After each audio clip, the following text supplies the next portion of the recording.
신명기 9장 1절에서 6절 말씀, 제가 하나님의 말씀을 봉독합니다. 이스라엘아 들으라. 내가 오늘 요단을 건너 너보다 강대한 나라들로 들어가서 그것을 차지하리니 그 성읍들은 크고 성벽은 하늘에 닿았으며 크고 많은 백성은 내가 아는 아낙 자손이라. 그에 대한 말을 내가 들었나니 이르기를 누가 아낙 자손을 능히 당하리오 하거니와 오늘 너는 알라. 내 하나님 여호와께서 맹렬한 불과 같이 내 앞에 나아가신즉 여호와께서 그들을 멸하사 내 앞에 엎드러지게 하시리니 여호와께서 내게 말씀하신 것 같이 너는 그들을 쫓아내며 속히 멸할 것이라. 내 하나님 여호와께서 그들을 내 앞에서 쫓아내신 후에 내가 심중에 이르기를 내 공의로움으로 말미암아 여호와께서 나를 이 땅으로 인도하여 들여서 그것을 차지하게 하셨다 하지 말라. 이 민족들이 악함으로 말미암아 여호와께서 그들을 내 앞에서 쫓아내심이니라. 내가 가서 그 땅을 차지함은 내 공의로 말미암음도 아니며 내 마음이 정직함으로 말미암음도 아니요 이 민족들이 악함으로 말미암아 내 하나님 여호와께서 그들을 내 앞에서 쫓아내심이라. 여호와께서 이같이 하심은 내 조상 아브라함과 이삭과 야곱에게 하신 맹세를 이루려 하심이니라. 그러므로 내가 알 것은 내 하나님 여호와께서 내게 이 아름다운 땅을 기업으로 주신 것이 내 공의로 말미암음이 아니니라. 너는 목이 곧은 백성이니라. 아멘. 말씀을 통한 주의 은혜와 평강이 모인 모든 자들 가운데 넘치기를 축원합니다. 지난 시간에 우리는 이스라엘이 지나온 광야의 의미에 대해서 살펴보았습니다. 이스라엘에게 광야는 잊고 싶은 고통과 실패의 시간이었습니다. 하지만 하나님께서는 그들에게 광야의 길을 잊지 말고 기억하라 말씀하십니다. 왜냐하면 광야는 하나님께서 그들을 낮추시고 시험하시며 가르치신 장소이기 때문입니다. 하나님께서는 광야의 시험을 통해 이스라엘의 마음에 감추어 있던 불신과 원망을 드러내셨습니다. 또한 그들을 줄이게 하셨다가 만나를 먹이심으로 사람이 자신의 능력이 아니라 하나님의 말씀과 공급하심으로 산다는 사실을 깨닫게 하셨습니다. 그리고 이 모든 광야의 과정에는 분명한 목적이 있습니다. 신명기 8장 16절은 하나님께서 이스라엘을 낮추시고 시험하신 목적을 마침내 내게 복을 주려 하심이었느니라 라고 밝힙니다. 고난 자체가 최종 목적이 아니라 그들을 낮추시고 마음을 드러내며 말씀으로 살아가도록 하는 법을 가르쳐 주심을 통해서 마침내 이스라엘 백성이 약속하신 복을 온전히 누리는 언약 백성으로 세우고자 하신 것입니다. 이처럼 광야에서 이스라엘의 마음을 드러내신 하나님께서는 가나안의 승리 앞에서 그들의 마음에 또 다른 죄가 나타날 수 있음을 알고 계셨습니다. 그래서 광야의 부족함과 결핍 속에서 하나님을 신뢰하지 못하고 불평과 원망이 드러난다면 가나안의 승리와 풍요 속에서 하나님의 은혜를 이제 자신의 공로로 바꾸는 마음이 나타날 수 있다라는 것이죠. 그래서 오늘 본문에서 하나님께서는 이스라엘이 그 가나안 땅에서 가나안 민족들과의 전투에서 승리하고 그 땅을 차지한 뒤에 품게 될 마음을 미리 경고하고 계신 것이죠. 4절은 그 마음을 뭐라고 말씀합니까? 나의 공의로 말미암아 여호와께서 나를 이 땅으로 인도하여 들여서 그것을 차지하게 하셨다라고 말씀합니다. 그러면서 4절부터 6절까지 하나님께서는 그 마음에 대해서 너의 공의로 말미암음이 아니다라고 세 차례나 걸쳐서 반복하고 계신 것이죠. 그렇다면 하나님께서는 무엇을 근거로 이스라엘에게 가나안 땅을 주시는가? 오늘 본문은 두 가지 이유를 밝히고 있죠. 첫 번째로는 가나안 족속의 악에 대한 하나님의 공의로운 심판 속에서 너희에게 주어진 것이다라는 것과, 다른 하나는 아브라함과 이삭과 야곱에게 하신 언약을 이루기 위해서다라는 것이죠. 가나안 족속이 그 땅에서 쫓겨나게 된 것은 하나님의 공의 때문이고, 이스라엘이 그 땅을 기업으로 받는 것은 이스라엘의 공의가 아니라 하나님의 은혜와 언약적 신실하심 때문이다라는 것이죠. 그래서 우리는 오늘 이 말씀을 통해서 우리 안에 숨겨져 있는 공로주의를 발견하고, 우리가 누리는 모든 은혜의 근거가 어디에 있는지를 깨닫는 시간 되기를 소망합니다. 그리하여서 우리의 의가 아니라 약속을 신실하게 이루시는 하나님만을 높이고, 자격 없는 죄인에게 베풀어 주시는 그 은혜만을 붙들며 살아가는 모든 백성 되기를 주님의 이름으로 간절히 축원합니다. 우리 1절의 말씀을 다시 한번 읽어보겠습니다. 1절 말씀 시작.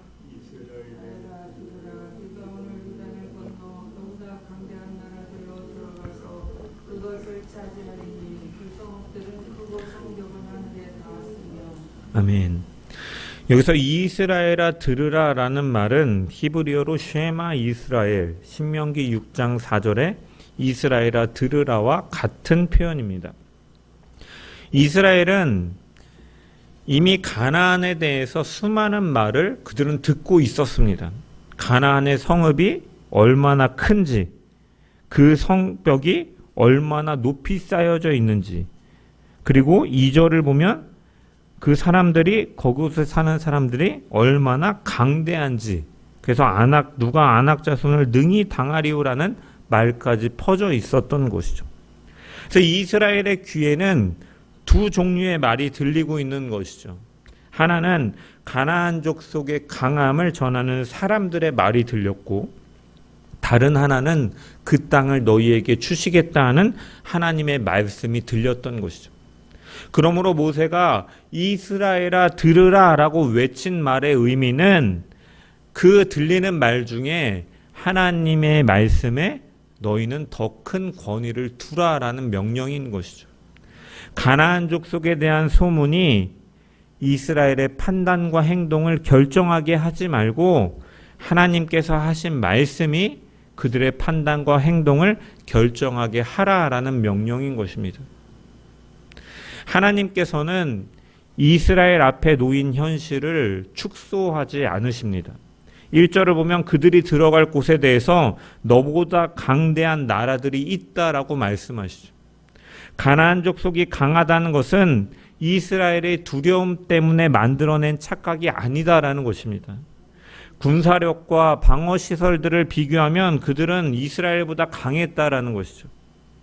그래서 그들의 성읍도 크고 성벽은 하늘에 닿았다라고 묘사하고 있습니다. 이것은 인간의 힘으로 쉽게 무너뜨릴 수 없을 만큼 견고하다라는 강조의 표현이죠. 무엇보다도 이 표현은 이스라엘에게 낯설은 표현이 아닙니다. 신명기 1장 28절에 보면 40년 전에 이스라엘도 이렇게 말했던 것이죠. 그 백성은 우리보다 장대하며 그 성읍은 크고 성벽은 하늘에 닿았으며 우리가 또 거기서 안악 자손을 보았노라 하는도다. 이전 세대가 두려워했던 세 가지 요소, 자신들보다 강대한 백성, 하늘에 닿을 듯한 성벽, 그리고 안악 자손이라는 그 요소는 오늘 본문에서도 40년이 지난 오늘에서도 동일하게 반복되고 있는 것이죠. 40년이 지났지만 가나안의 성벽은 무너지지 않았고 안악 자손도 사라지지 않았다라는 것입니다.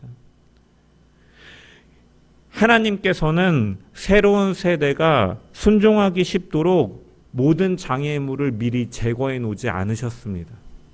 대신 동일한 현실 앞에서 이전 세대와 다른 선택을 하도록 다시 말씀하고 계신 것이죠.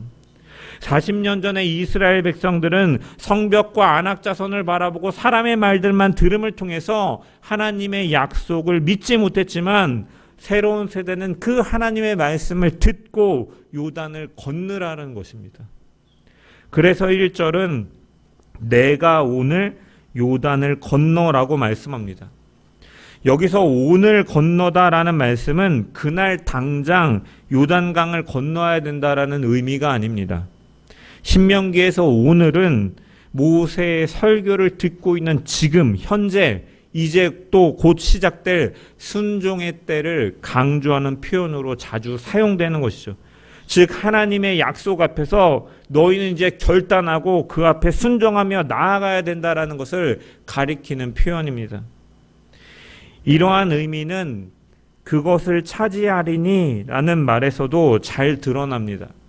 여기 차지하다라고 번역된 히브리어는 야라쉬라는 단어인데 빈 땅에 들어가서 소유권을 얻는다라는 것이 아니라 그 땅에 거주하는 민족들을 쫓아내고 그것을 기업으로 소유한다라는 의미예요. 차지한다라는, 빼앗는다라는 것이에요.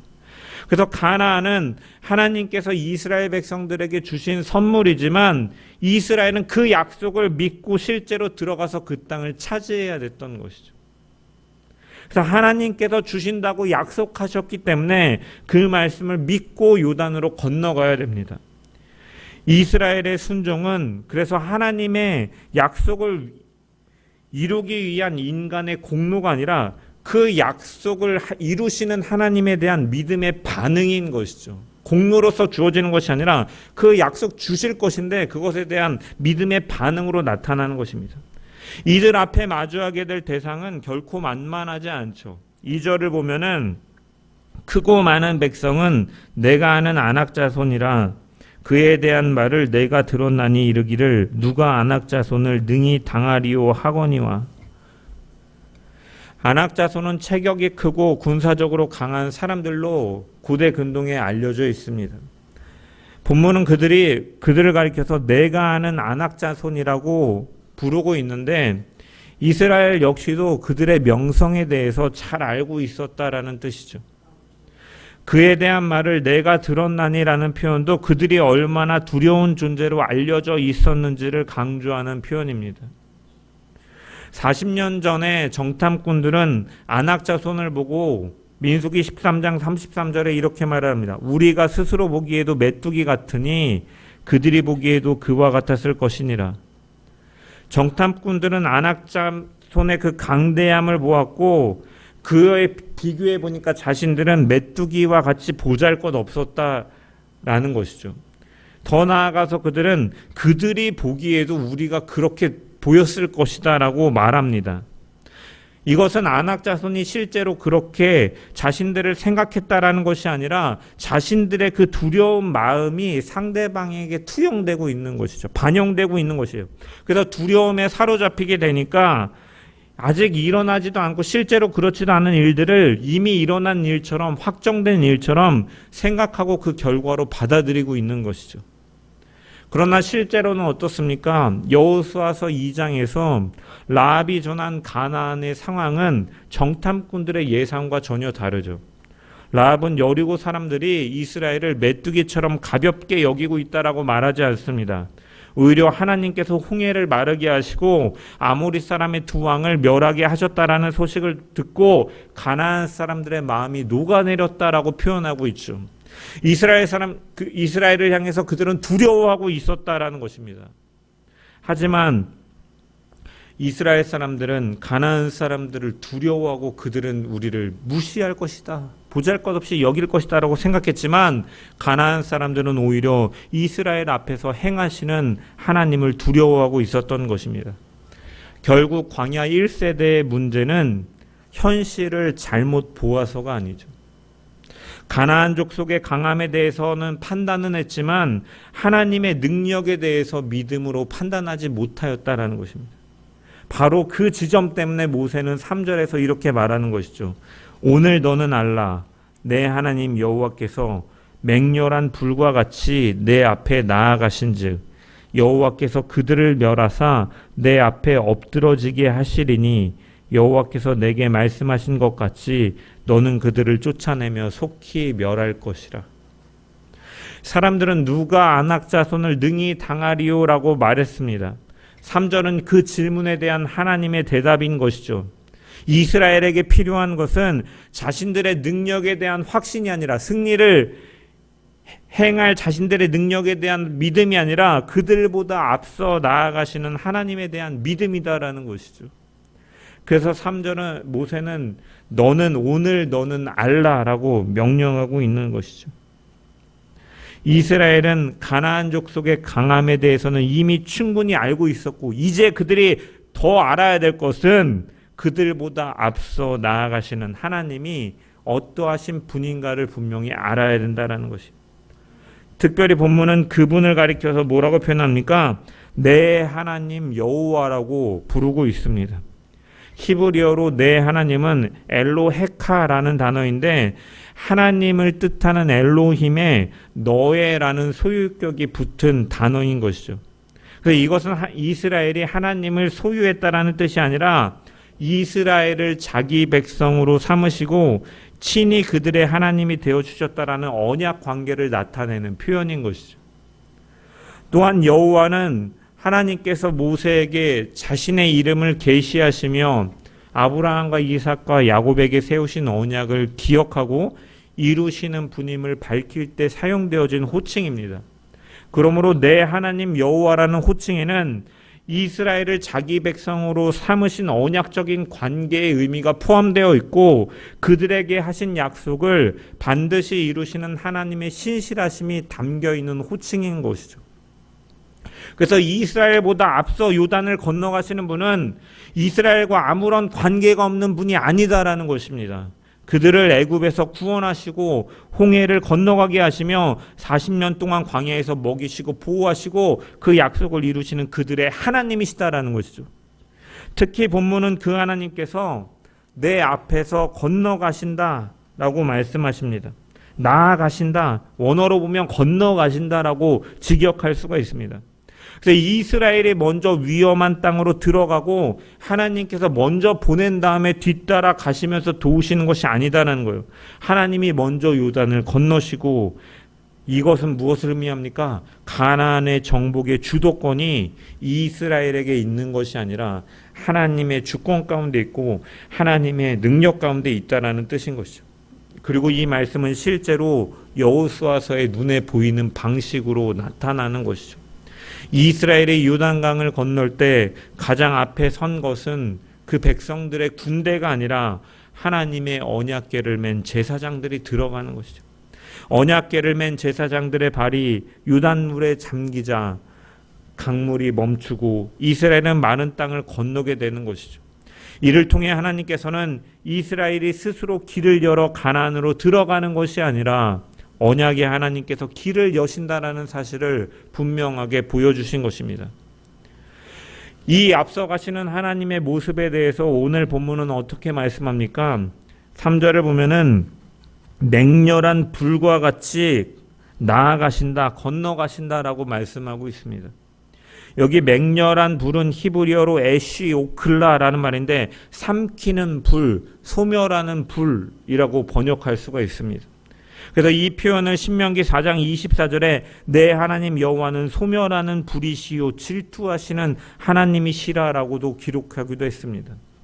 그래서 여기서 불은 하나님의 거룩한 임재를 나타냄과 함께 동시에 죄에 대해서 심판하시는 하나님을 가리키는 표현인 것이죠. 이러한 하나님의 주도적인 역사는 3절 중간에서도 다시 강조됩니다. 여호와께서 그들을 멸하사 내 앞에서 엎드러지게 하시리니, 그들을 멸하시는 분도 하나님이시오 이스라엘 앞에 굴복시키시는 분도 하나님이시다라는 것이죠. 그래서 이스라엘이 승리하는 것은 그들의 군사력 때문이 아니라 하나님께서 가나안 족속을 심판하시고 그들을 이스라엘의 손에 넘겨주시기 때문이다라는 것이죠. 그런데 문장 후반부를 보면 행동의 주체는 이스라엘로 바뀌게 됩니다. 3절에 보면은 여호와께서 내게 말씀하신 것 같이 너는 그들을 쫓아내며 속히 멸할 것이라. 앞에서 하나님께서 그들을 멸하시고 굴복시키신다고 말씀하셨는데 뒤에는 이스라엘이 그들을 쫓아내고 멸한다라고 말씀합니다.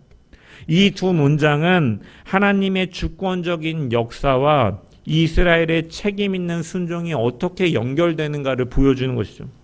하나님께서 승리를 이루시기 때문에 이스라엘이 아무것도 하지 않아도 된다라는 의미가 아닌 것이죠. 반대로 이스라엘의 전투 능력으로 승리를 이루고 하나님께서는 그것을 돕기만 하시는 분도 아니다라는 것입니다. 하나님께서 주권적으로 승리를 이루시고 이스라엘은 그 약속을 믿고 순종함으로 하나님이 이루시는 일에 참여하는 것이죠. 기억해야 될 것은 우리는 이 가나안 정복을 개인의 성공이나 어떠한 나의 소원의 성취에 대입해서는 안 된다라는 것입니다. 가나안은 우리가 이루고 싶은 꿈을 상징하는 것이 아닙니다. 안악자손도 우리가 살면서 만나는 어려움을 상징하는 것이 아니죠.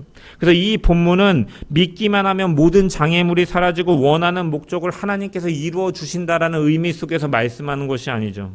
가나안 정복은 하나님께서 가나안 족속의 죄악을 심판하시고 아브라함에게 하신 언약을 이루시는 특별한 구속사적인 사건으로서 우리에게 주어지는 것입니다. 하지만 이 사건을 통해서 우리가 분명히 붙들어야 될 진리는 있는데 그것이 무엇이냐? 하나님의 백성은 자신의 능력이 아니라 앞서 행하시는 하나님을 의지하며 살아간다라는 것을 우리에게 분명히 교훈하여 준다라는 것이죠. 하나님께서 명하신 길이라고 해서 언제나 쉽고 평탄한 것은 아닙니다. 약속하신 땅 앞에 강대한 나라들이 있고 거대한 성읍이 있고 안악자손이 있는 것처럼 우리의 삶 가운데는 어려움이 찾아오고 하나님과 동행하는 길 속에서 그것은 평탄한 길만은 아니다라는 것이죠. 하지만 우리는 어려움이 있다 하더라도 하나님의 뜻을 의심하거나 순종을 포기해서는 안 된다라는 것입니다. 이스라엘이 실패했던 이유는 무엇이었습니까? 가나안의 성벽이 높았기 때문이 아닙니다. 그들의 성벽의 높이는 정확히 보았지만 그보다 크신 하나님을 바라보지 못하였기 때문인 것이죠. 안악자손의 강함에 대해서는 자세히 말하였지만 출애굽을 이루시고 홍해를 가르신 하나님의 강대하심은 그들이 바라보지 못하였기 때문입니다.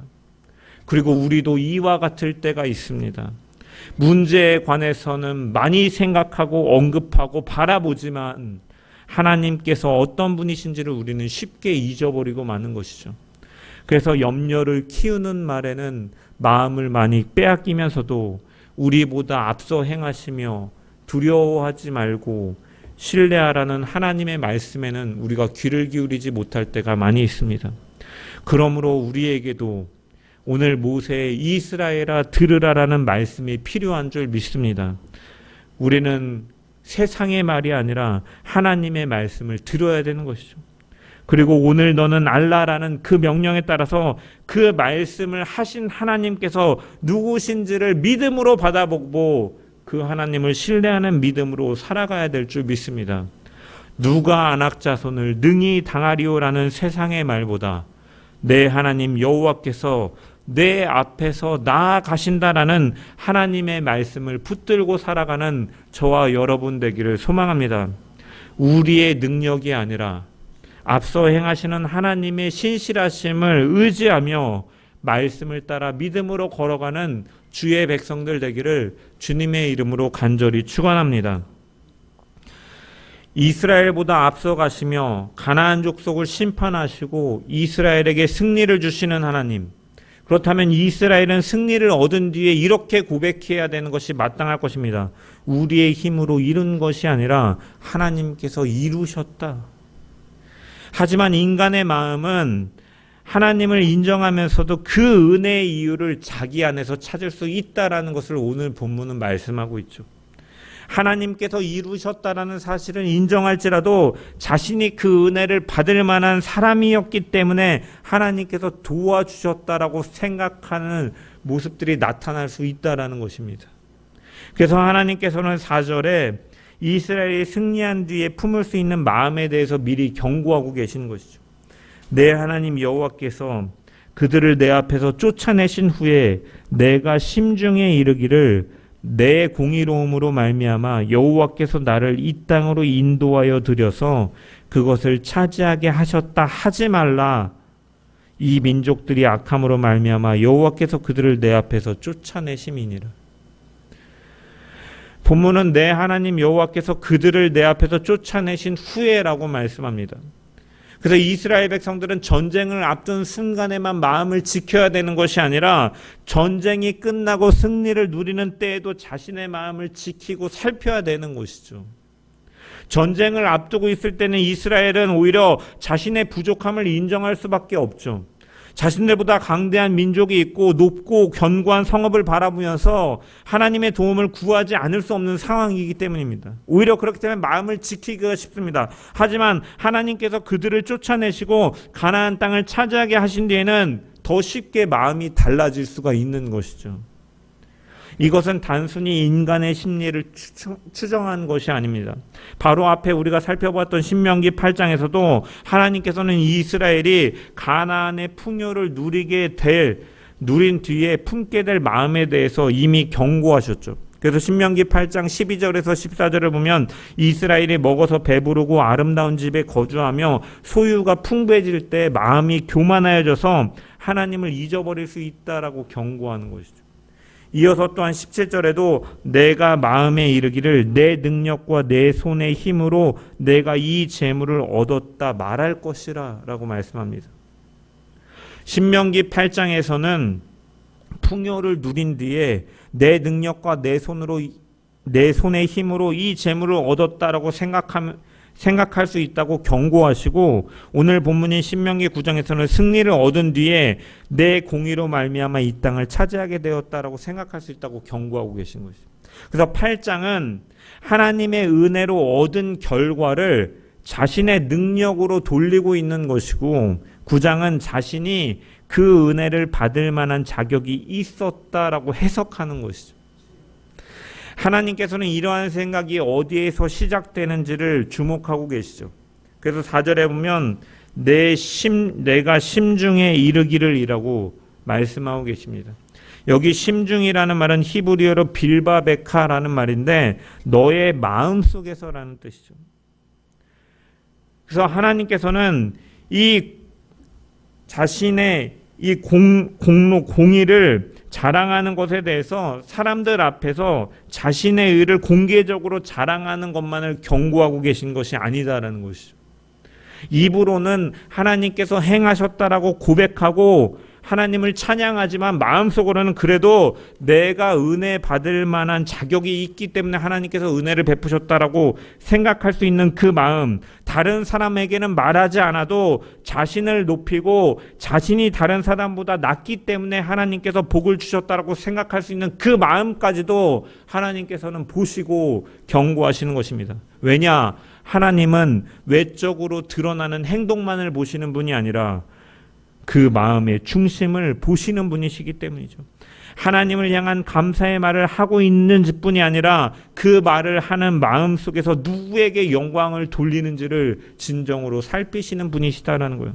그래서 입술로는 하나님께서 하셨습니다라고 말하면서도 마음속으로는 하나님께서 나를 선택하신 데에는 그만한 이유가 있을 것이다라고 생각하는 것. 하나님은 그 심중을 경고하시는 것이죠.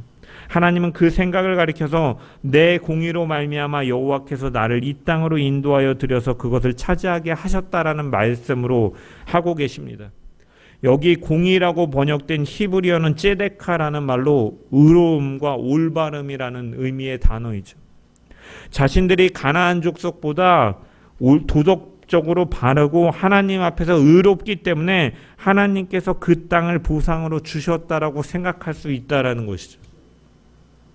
이 생각이 더욱 위험한 이유는 무엇입니까? 하나님을 완전히 부정하지 않기 때문입니다. 이스라엘은 여호와께서 나를 이 땅으로 인도하고 내셨다라고 말을 합니다. 하나님께서 자신들을 인도하셨다는 사실을 인정하면서도 그 승리를 주신 분이 하나님이라는 사실을 인정하면서도 그러나 하나님께서 왜 자신들을 인도하셨는지를 잘못 해석하고 있는 것이죠. 하나님께서 행하신 것은 맞지만 그 은혜의 원인은 자신의 의로움이 있다라고 말하는 것입니다. 이것이 공로주의의 교묘한 모습이죠. 그리고 이것은 겉으로 드러나지 않기 때문에 사실은 더 위험하고 자신이 그렇게 잘못을 저지르고 있는 것조차 모르고 지나갈 수가 있기 때문에 사실은 더 위험한 것입니다. 그래서 공로주의는 하나님의 도움은 필요 없다라고 말하는 노골적인 불신앙이 아니라 하나님께서 도와주셨다라고 고백하면서도 자신이 도움받을 만한 사람이었다라고 생각하는 교만함이 내재되어 있는 죄다라는 것이죠. 은혜는 인정하지만 그 은혜를 받을 만한 자격이 자신에게 있었다라고 여기는 것입니다. 하지만 은혜는 받을 만한 자격이 있는 사람에게 주어지는 보상이 아닙니다. 자격이 없는 자에게 거저 베풀어 주시는 하나님의 선물이라고 성경은 끊임없이 말씀하고 있습니다. 만약 하나님께서 이스라엘의 의로움을 보시고 가나안 땅을 주셨다면 그것은 은혜가 아니라 그들의 의에 대한 보응이요 대가일 것입니다. 하지만 하나님께서는 너의 공의로 말미암아라고 생각하지 말라고 분명하게 말씀하시는 것이죠. 5절은 이 사실을 더 강하게 부정합니다. 내가 가서 그 땅을 차지함은 내 공의로 말미암음도 아니며 내 마음이 정직함으로 말미암음도 아니요 이 민족들이 악함으로 말미암아 내 하나님 여호와께서 그들을 내 앞에서 쫓아내심이라. 여호와께서 이같이 하시면 내 조상 아브라함과 이삭과 야곱에게 하신 맹세를 이루려 하심이니라 라고 말씀합니다. 4절에서 내 공의로 말미암아라고 생각하지 말라고 하신 하나님께서는 5절에서 두 가지를 부정하고 계시죠. 하나는 너의 공의고 다른 하나는 너의 마음의 정직함입니다. 여기 정직함으로 번역된 히브리어 요셰르는 고듬과 올바름을 뜻하는 단어이죠. 길이 굽지 않고 곧다는 의미에서 마음이 바르고 진실한 상태를 의미하는 단어입니다. 하나님께서는 외적인 행위가 이스라엘이 의로웠기 때문에 그 땅을 주신 것도 아니고 그들의 내면이 순수하고 정직하기 때문에 주신 것도 아니다라고 두 개의 부정을 통해서 말씀하고 계시는 것이죠. 그래서 이어지는 7절부터는 금송아지 사건을 비롯해서 이스라엘이 광야에서 어떻게 하나님을 거역했는지를 구체적으로 열거하고 계시는 것이죠. 그렇다면 가나안 족속이 그 땅에서 쫓겨나는 이유는 무엇입니까? 4절 후반부는 이렇게 말씀하죠. 이 민족의 악함으로 말미암아 여호와께서 그들을 내 앞에서 쫓아내심이라. 5절에서도 같은 사실을 반복하죠. 이 민족들이 악함으로 말미암아 내 하나님 여호와께서 그들을 내 앞에서 쫓아내심이라. 여기서 악함은 히브리어로 리시아라는 단어인데 하나님을 거역하면서 쌓아온 죄악과 죄책을 가리키는 단어입니다. 그들은 오랫동안 하나님을 거역하며 쌓아온 죄악으로 인해서 심판을 받는다라는 것이죠. 가나안 족속이 그 땅에서 쫓겨나는 것은 이스라엘과 다른 민족이기 때문이 아니라 오랫동안 쌓아온 그들의 죄악 때문에 하나님의 심판이 임한 것이다라는 거예요. 그래서 레위기 18장을 보면 가나안 땅의 우상 숭배와 성적인 타락과 근친 상간과 자녀를 몰렉에게 바치는 인신공양 제사가 퍼져 있다라고 성경은 말씀하고 있죠. 하나님께서는 이러한 죄악으로 그 땅이 더러워졌고 그 땅이 주민을 토하여낸다라고 말씀하셨습니다. 그리고 창세기 15장에도 보면은 하나님께서 아브라함에게 말씀하실 때 그의 후손이 즉시 가나안 땅을 차지할 것이다라고 말씀하지 않으시죠. 4대 만에 돌아오게 될 것이다라고 하시면서 그 이유를 뭐라고 말씀하십니까? 15장 16절에 보면 이는 아모리족 속의 죄악이 아직 가득 차지 아니함이니라. 그들의 죄악이 아직 차지 않았기 때문에 가나안 족속을 즉시 쫓아내지 않으신다라는 것이죠.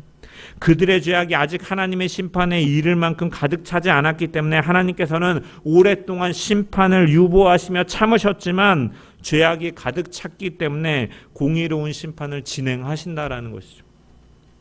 그러므로 가나안 정복은 하나님께서 특정한 민족만을 사랑하시고 특정한 민족을 미워하셔서 일으키신 전쟁이 아니다라는 것입니다.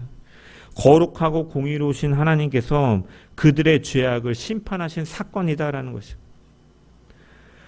또한 가나안 족속이 그들의 죄로 인하여 쫓겨난다고 해서 반대로 그렇다면 이스라엘이 가나안 족속의 심판을 바라보면서 그들은 악하고 우리는 의롭기 때문에 우리는 그 땅을 차지한다라고 생각해서도 안 된다라고 하나님께서는 말씀하십니다.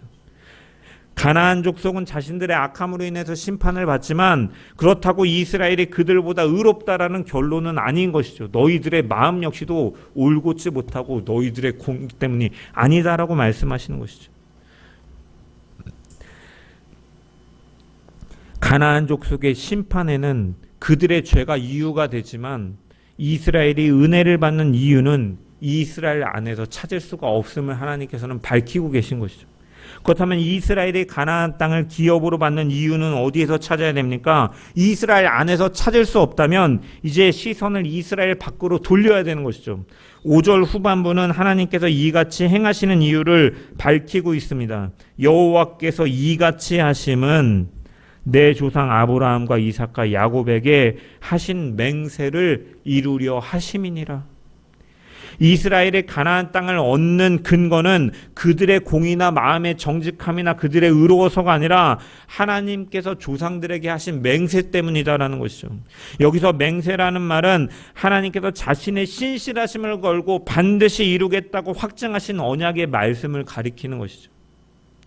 그래서 하나님께서는 한번 말씀하신 것을 잊거나 변경하지 않으시고 하나님이 신실하신 분이기 때문에 그 언약을 이뤄가시는 것이고, 이스라엘이 그 땅을 은혜로 차지하는 것은 하나님이 언약의 하나님이 신실하심으로 그 약속을 이루시기 때문이다라는 것입니다. 이 사실은 6절에서 더욱 분명해집니다. 그러므로 내가 알 것은 내 하나님 여호와께서 내게 이 아름다운 땅을 기업으로 주신 것이 내 공의로 말미암음이 아니니라. 너는 목이 곧은 백성이니라. 그러므로 내가 알 것은이라고 시작하고 있죠. 이스라엘이 반드시 알아야 할 결론이 있다라는 것입니다. 하나님께서 주시는 승리와 가나안의 기업을 자신의 의로움으로 설명해서는 안 된다라는 것이죠. 그 이유는 이스라엘이 의로운 백성이기는커녕 목이 곧은 백성이기 때문입니다. 여기서 목이 곧다라는 표현은 멍에를 매기 싫어해서 목을 뻣뻣하게 세우는 소의 모습에서 나온 말이죠. 주인이 이끄는 방향으로 가지 않고 자기 뜻을 고집하며 저항하는 모습을 가리키는 표현입니다. 하나님께서는 이스라엘이 하나님의 말씀을 듣고도 자기 뜻을 굽히지 않으며 반복해서 하나님을 거역한 완고한 백성이라고 선언하고 계신 것이죠. 그래서 이어지는 7절부터 모세는 그 사실을 구체적으로 증명합니다.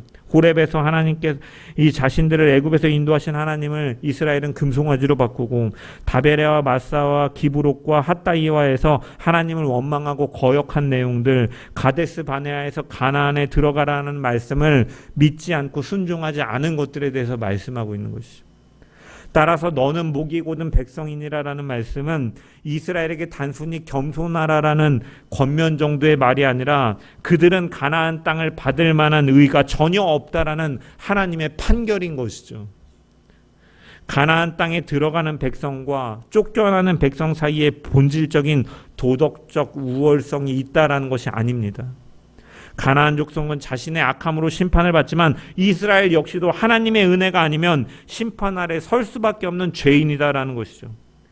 그래서 본문이 말하는 두 가지 사실이 분명해지는 것이죠. 가나안 족속이 그 땅에서 쫓겨나는 것은 그들의 악함에 대한 하나님의 공의로운 심판이고, 또한 이스라엘이 그 땅을 기업으로 받는 것은 그들의 공의 때문이 아니라 조상들에게 하신 맹세를 이루시는 하나님의 언약적 신실하심 때문이다. 그래서 이 가나안 족속을 향한 심판은 하나님의 성품을 보여준 공의로우신 하나님, 그리고 이스라엘이 그 땅을 차지하는 것은 언약을 이루시는 신실하신 하나님, 인애의 하나님을 가리키는 것입니다.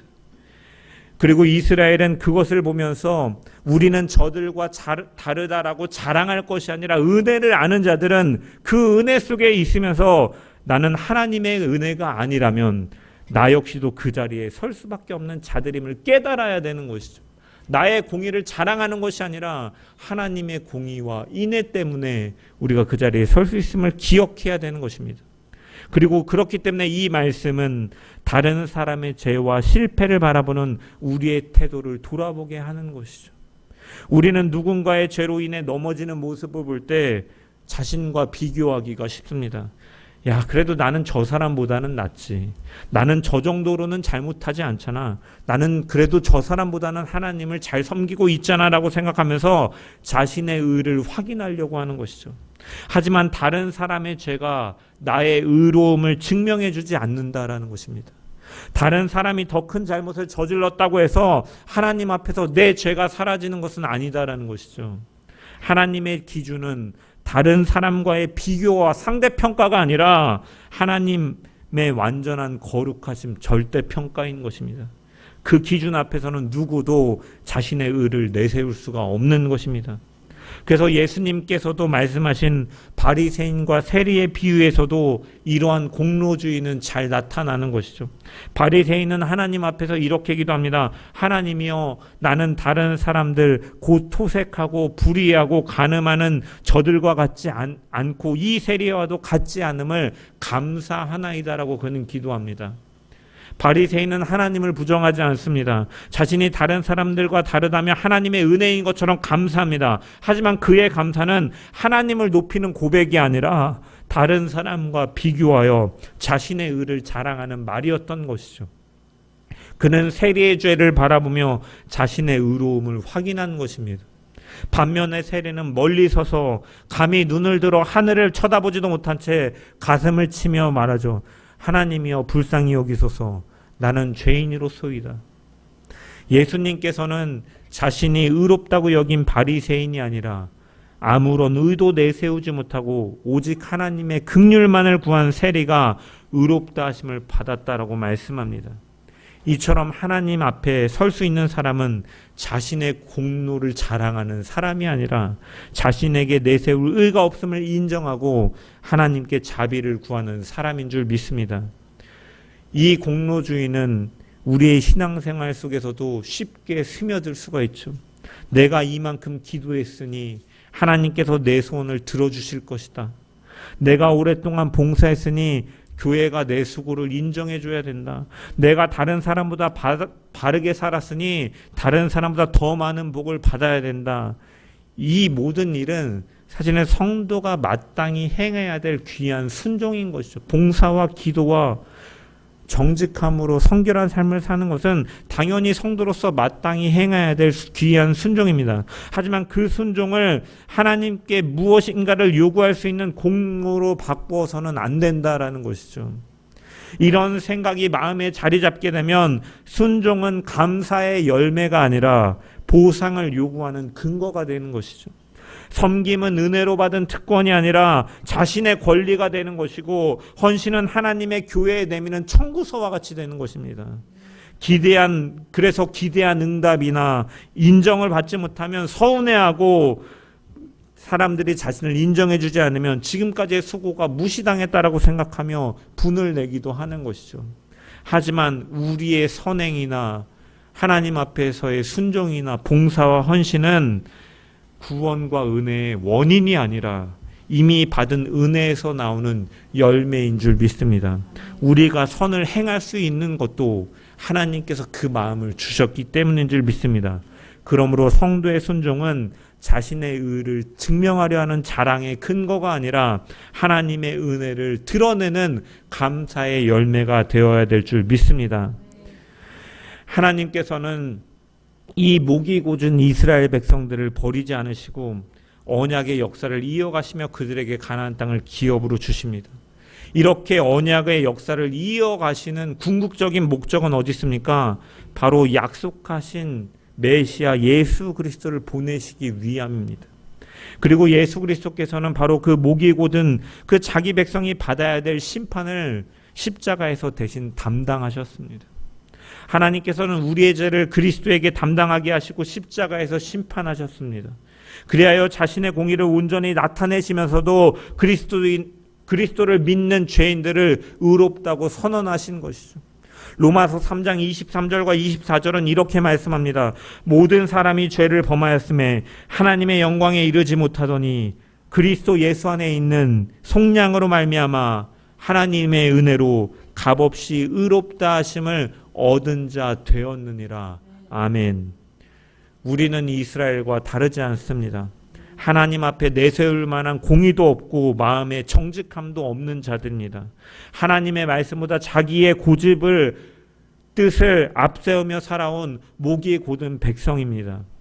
우리의 기도와 봉사와 선행도 우리의 죄를 씻거나 구원을 얻어낼 수 있는 공로가 될 수 없는 것이죠.